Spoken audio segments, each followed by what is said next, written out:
لیکن حرمین شریف میں ایسی کون سی بات ہے کہ وہاں جا نہیں سکتے؟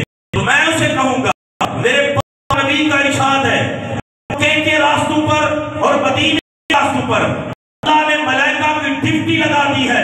فرمایا یاد رکھو مکے میں دجال نہ آئے، مکے میں نہ آئے، مکے میں یاجوج ماجوج نہ آئے، مدینے میں دجال نہ آئے، مدینے میں طاعون نہ آئے، مدینے میں یاجوج ماجوج نہ آئے. رب نے ملائکہ کی یہ ڈیوٹی لگا رکھی ہے.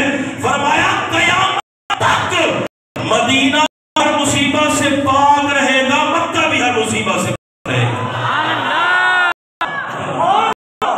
یہ دو مقامات ہیں. اور تیسری فرمایا وہ ہے بیت المقدس. یاجوج ماجوج جتنے بڑے لعنتی ہیں نا وہ بیت المقدس میں بھی نہیں جا سکتے.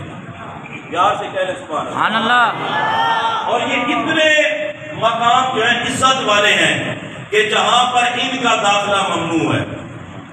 طاعون کی بیماری بھی نہیں جا سکتی، دجال لعنتی بھی نہیں جا سکتا، یاجوج ماجوج بھی نہیں جا سکتے. اس لیے تو فاروق اعظم کہتے تھے یا اللہ مدینے میں بہت ہے. سبحان اللہ سبحان اللہ. اس لیے ہر عاشق کی یہ تمنا ہوتی ہے کہ مدینے میں مرے، مکے میں مرے. کیوں؟ کہ وہاں پر ساری رحمتیں ہی رحمتیں نازل ہوتی ہیں. سبحان اللہ. تو حضرت محترم حضرت سکندر ذوالقرنین آپ نے تو دیوار کھڑی کر دیا. قیامت تک وہ قرب قیامت جو ہے یاجوج ماجوج کی وجہ سے ٹوٹے گی. آج کا جمعۃ المبارک ہمارا پہلا جمعۃ المبارک ہے اعلان کا، اور جمعرات کو عید بھی ہے.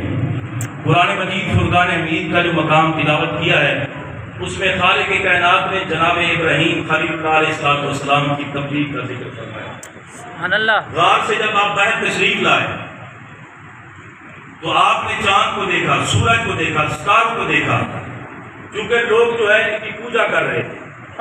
کچھ لوگ وہ تھے جو ستاروں کو پوجتے تھے، کچھ لوگ وہ تھے جو سورج کو پوجتے تھے، کچھ لوگ وہ تھے جو چاند کی پوجا کرتے تھے.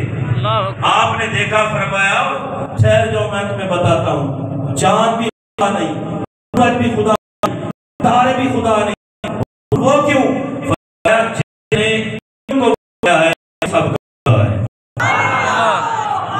اور آپ نے اعلان کر دیا انی وجہت وجہی للذی فطر السماوات والارض حنیفا وما انا من المشرکین. فرمایا یہ خدا نہیں ہو سکتے. خدا وہ ہے جس نے چاند کو بھی بنایا ہے، سورج کو بھی بنایا ہے، ستاروں کو بھی بنایا ہے. سبحان اللہ. آزر جو تھا آپ کا چچا تھا، اور کوئی کا یہ وہاں گمان ہوتا ہے آزر جو باپ ہے. قرآن حدیث کی روح سے آزر باپ نہیں چچا. بسم اللہ. اور میرے پاک نبی صلی اللہ علیہ وسلم نے فرمایا یہ جو ابن کا لفظ ہے یہ کئی لوگوں پر بولا جاتا ہے. جو بندے کا چچا ہو، عرب کے اندر چچا کو کہتے ہیں، یا آل عرب کے جو اسے بھی آپ کہتے ہیں. آل عرب کے اندر جس نے اپنی بیٹی دی سسر کو بھی آپ کہتے ہیں. یہ نبی پاک کی حدیث پاک ہے. اب یہ ہے کہ بھی باپ کہتا ہے، جس نے ایک سکھایا وہ بھی باپ کہتا ہے، جس نے اپنی پیاری لخت جگر اپنا جگر کا ٹکڑا دیا وہ بھی باپ کہلاتا ہے. لیکن المیہ یہ ہے کہ ہم شادی سے پہلے بڑے اچھے ہوتے ہیں، لیکن شادی کے بعد کون سسر اور کون ساس ہم کہتے ہیں. یہ جو رشتوں کا تقدس ہے آپ نبی نے ان کی عزت سکھائی ہے کہ ان کی عزت کیسے کرنی ہے، ادب کیسے کرنا ہے، میرے نبی نے سکھایا ہے. اللہ اکبر. یہ میرے پاک نبی نے فرمایا ہے نا، تمہارا سسر باپ کی طرح ہے، تمہارا استاد باپ کی طرح ہے.